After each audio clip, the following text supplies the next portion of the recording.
Bora te atualizar também sobre o tricolor. Zubeldia venceu mais uma e colocou um ponto final nas especulações a respeito da sua demissão. Dorival Júnior e Corinthians, o que falta pro acerto? O vídeo de hoje do canal do Nicola traz informações sobre essa especulação envolvendo um desacerto com a CBF e até a notícia de que o filho do Dorival preferiria trabalhar no São Paulo. Mercado, bastidores, CBF perdendo patrocinadores e muito mais. Fala aí pessoal, sou Jorge Nicola, bem-vindos a mais um vídeo do canal, sempre bom ter vocês por aqui. Sem perder tempo, só pedir para deixar like, se inscrever no canal e ativar as notificações. Preciso te falar agora sobre a CBF que perdeu 4 patrocinadores de 2024 para 2025, antes mesmo de uma série de denúncias feitas pelo canal e também pela revista Piauí. A CBF já havia perdido os patrocínios de Gol, Mastercard, Pague Menos e TCL. Nesse momento são 5 patrocinadoras da Seleção Brasileira e da Confederação Brasileira de Futebol: Nike, Guaraná, CIMED, Vivo e Itaú. Importante registrar que das 4 empresas que eu citei, 3 já nem fazem mais parte do site oficial da CBF. A quarta, a TCL, ainda está por lá, mas já emitiu uma nota oficial confirmando que não tem mais parceria com a principal entidade do futebol brasileiro. Aí você deve estar se perguntando, bom, então quer dizer que a CBF passa por crise financeira, certo? Errado. É que desde a renovação do contrato com a Nike, coisa ficou ainda mais tranquila e confortável do ponto de vista financeiro. Renovação por mais 12 anos assegura 100 milhões de dólares por temporada a CBF. Hora de falar sobre o São Paulo. Zubeldia vive, talvez, seu melhor momento à frente do São Paulo. E a curiosidade se dá porque algumas semanas atrás ele corria enorme risco de demissão. Nessa quarta-feira o tricolor foi ao Paraguai, Assunção mais especificamente, venceu o Libertad por 2-0. Gols marcados no segundo tempo, o primeiro por Lucas Ferreira, seu primeiro gol como profissional, e o segundo de André Silva. São Paulo foi muito melhor do que o Libertad, que é líder do campeonato paraguaio e também liderava o grupo na Libertadores. Com o resultado, inclusive, São Paulo assumiu a primeira colocação do grupo e encaminhou a sua vaga no mata-mata, até porque os 2 jogos mais complicados do retorno serão dentro de casa, contra o Libertad e contra o Tajeres. Importante registrar que o Zubeldia nunca perdeu pelo São Paulo em Libertadores, são 6 vitórias e 5 empates em 11 jogos. Importante contar também que com a vitória dessa quarta-feira, o São Paulo chegou à sua maior sequência invicta na história da Libertadores. E olha que a história do tricolor em Libertadores é espetacular. São 12 jogos sem perder, 11 sob o comando do Zubeldia e mais um anterior. Só para completar, São Paulo não perde desde 10 de março e essa derrota se deu graças a um pênalti inexistente na semifinal do Campeonato Paulista, derrota por 1-0 para o Palmeiras. E tudo isso com uma sequência de jogos sem Lucas Moura, Oscar, Pablo Maia, Luiz Gustavo e companhia. Se tem algum torcedor que ainda sonha com a contratação de Dorival, dá para cravar que nesse momento não há nenhum movimento nesse sentido. O São Paulo está convencido de que insistir no Zubeldia é a melhor saída. Bora fechar o vídeo para falar para vocês por que Dorival Júnior ainda não foi anunciado como novo técnico do Corinthians. Várias informações têm surgido nas redes sociais e eu gostaria de esclarecer cada uma delas. Primeiro ponto de que Dorival ainda não pôde ser anunciado por conta de uma dificuldade na rescisão do seu contrato com a CBF. Isso não existe. Dorival foi demitido na metade do mês de março e 4 dias depois já estava tudo regularizado em relação à sua carteira de trabalho. Dorival e CBF ainda discutem em relação ao pagamento de direitos de imagem, mas isso não é impeditivo para que ele se acerte com o Corinthians ou qualquer outro clube. Outra especulação que surgiu nas últimas horas dá conta de que o filho do Dorival, o Lucas Silvestre, seria contrário ao acerto com o Corinthians, porque ele é São Paulino fanático e preferiria aguardar uma oferta do São Paulo. O Lucas e o Dorival já sabem que o São Paulo não pretende fazer qualquer movimentação para a demissão do Zubeldia agora. E não há nenhuma restrição do Lucas em relação ao Corinthians. A informação que eu tenho é de que essa notícia também não confere. Bom, Nicola, então por que ele ainda não foi anunciado? Questão salarial e tempo de contrato, além de formação da sua comissão técnica, tudo isso já havia sido resolvido em reuniões realizadas nessa quarta-feira lá em Florianópolis. O que pega nesse momento são pequenos detalhes burocráticos. Dorival quer algumas garantias até por conta da instabilidade política vivida pelo presidente Augusto Melo. Se o Augusto, por exemplo, em um mês acabar sofrendo impeachment, como é que fica a situação dele? Vai haver alguma multa rescisória para esse caso? Esses detalhes estão sendo debatidos e devem ser definidos ao longo da quinta-feira. Nada que ameace o acordo entre as partes. Timão espera ter o Dorival Júnior na Neoquímica Arena para conhecer o elenco, para conversar com os jogadores, não será apresentado, muito menos vai treinar o time. Quem comanda o Corinthians diante do Racing do Uruguai nessa quinta-feira é o Orlando Ribeiro. Já havia contado para vocês no programa do Neto nessa quarta-feira que o Corinthians conseguiu uma autorização especial da Conmebol para que o técnico interino do Timão, que só tem a licença A, possa assinar a súmula e comandar o clube. Só para completar, o contrato do Dorival Júnior com o Corinthians terá um pacote superior a R$2 milhões por mês. Vínculo que só se encerra em dezembro de 2026. A expectativa é de um acordo fechado, assinado nas próximas horas. Só para completar, Romeu Tuma Júnior, presidente do Conselho Deliberativo, mesmo após o afastamento aprovado do seu cargo, esse afastamento se deu em reunião do dia 9 de abril pela Comissão de Ética, ele segue atuando como presidente do Conselho Deliberativo e deve comandar a reunião da próxima segunda-feira que vai votar as contas do Augusto referentes ao ano passado. E essa manutenção do Romeu Tuma se dá porque o Dunga, que preside a comissão, ainda não notificou o Romeu Tuma desse afastamento. Mais uma questão política e um enorme imbróglio no Parque São Jorge. E você curtiu o vídeo? Não esquece de deixar like, de se inscrever no canal. Para falar agora sobre o domínio das bets no futebol brasileiro. Você sabia que os 20 times da Série A têm patrocínios de bets? Com um detalhe importante, apenas 2 não fazem das casas de apostas esportivas suas patrocinadoras master. O patrocínio master, você sabe, é aquele que fica no peito e garante a maior remuneração. As exceções são o Mirassol e o Red Bull Bragantino.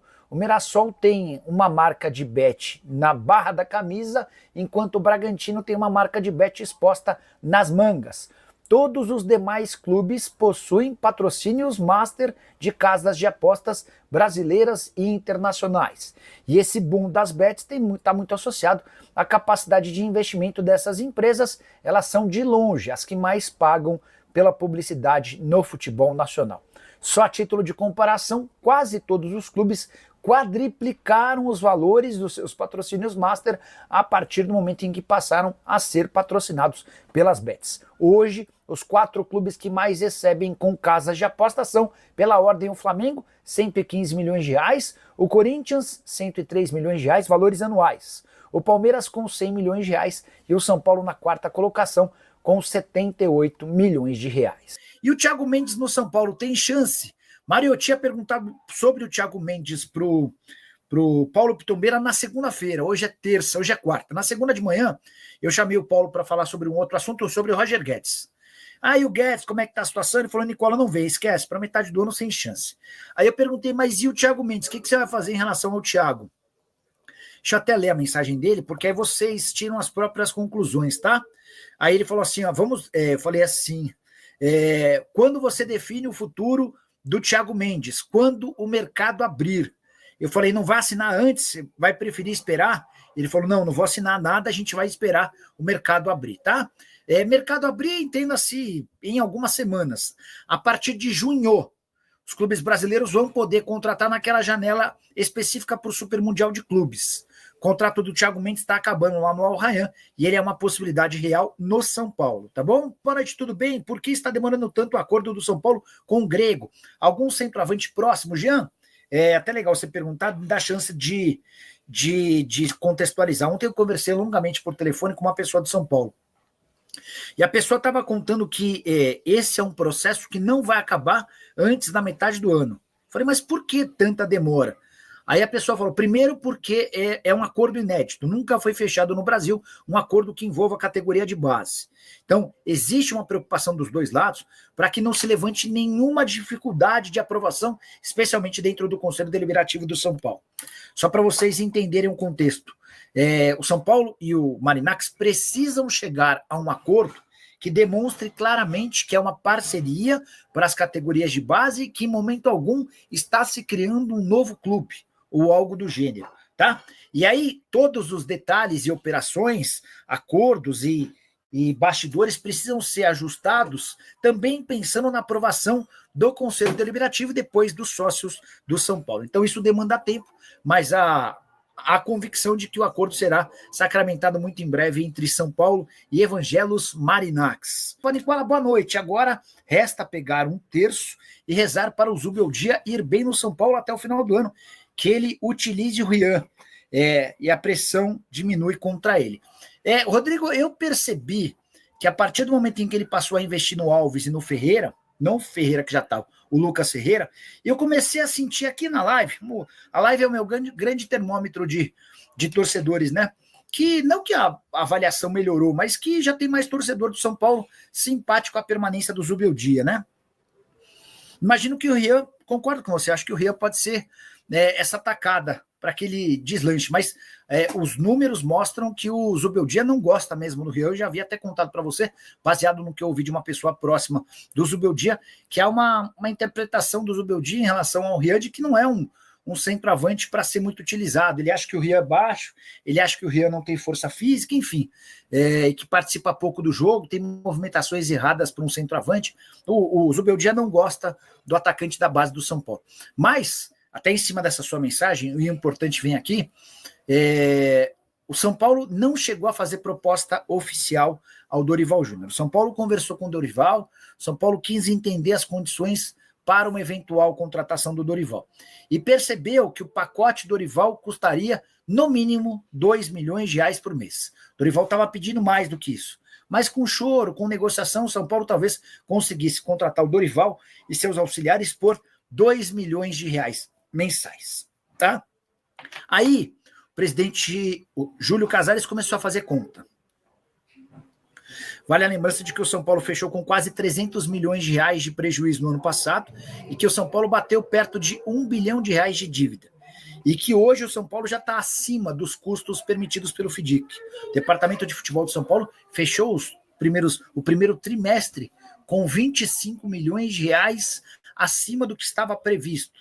25 milhões, tá? Você divide por 3 e dá para falar que o São Paulo gastou R$8 milhões a mais com o futebol do que estava programado para esse ano. Aí você calcula, multa rescisória do Zubeldia. Eu cheguei a falar que eram 3 salários. Uma pessoa do São Paulo me corrigiu. Falou que o praxe no São Paulo são 3 salários, mas o Zubeldia, quando contratado, fez uma exigência de que a multa fosse fixada em dólar. $1.300.000 na temporada passada. Se ele passasse para 2025, essa multa cairia para $1 milhão. Então a multa de hoje do Zubeldia é de $1 milhão. É dinheiro pra caramba, né? E aí, para completar, então, mandar embora o Zubeldia custa mais ou menos $5.700.000. Ainda tem a diferença do salário entre o Zubeldia e o Dorival. O São Paulo praticamente dobraria o custo. O Zubeldia custa na casa de R$1 milhão o pacote do Dorival de no mínimo R$2 milhões. E aí, diante desse cenário, o São Paulo entendeu que valia a pena insistir na manutenção do Zubeldia. Corre-se um risco. E isso já é sabido por todos, tá? O presidente Júlio Casares sabe, o Belmonte sabe, o Rui Costa sabe, os caras sabem que se, por exemplo, Dorival é anunciado amanhã e o São Paulo pede para o Libertad e para o Ceará, 2 jogos fora de casa, a crise vai estar instaurada, ou instalada, como queiram, né? Mas, enfim, é um risco que o São Paulo correu em nome da questão financeira. Família, ficamos aqui com o nosso giro de notícias do maior clube brasileiro. A gente está falando realmente do São Paulo. E se você ficou no vídeo até agora, não esqueça de deixar aquele like maroto. Inscreva-se no canal, ativa também o sininho de notificação. É muito importante a sua participação e a gente vai ficando por aqui, né? Um grande abraço aí no seu coração, não esqueça. Dorival Júnior acerta de fato mesmo com o Corinthians, né? Apesar do seu filho estar ansiando por voltar a jogar treinar o São Paulo. Outra questão também é sobre o dia que após a saída do Dorival para o Corinthians e a sua vitória aí diante do Libertad do Paraguai ontem, o São Paulo ele agora está mais voltado aí à permanência do treinador argentino que deve continuar seu trabalho pelo clube paulista. E eu, sinceramente, apesar de ter uma certa superstição, acredito que o São Paulo será campeão da Libertadores desse ano. Isso pelo fato dos últimos campeões da Libertadores ter surgido literalmente a partir do grupo D. Os últimos campeões, todos eles foram desse grupo D. E o São Paulo ele está integrando ao grupo D, então esse é uma das superstições já onde a gente se apega para poder acreditar nesse trabalho. E o São Paulo segue firme e forte aí para poder liderar esse grupo e em breve se tornar o mais novo campeão da competição Libertadores, e essa que seria a sua 4ª vez sendo campeão, se consagrando o maior campeão do futebol brasileiro como campeão da Libertadores. Um grande abraço para você, você que nos seguiu até aqui. Até o próximo vídeo. Vamos que vamos.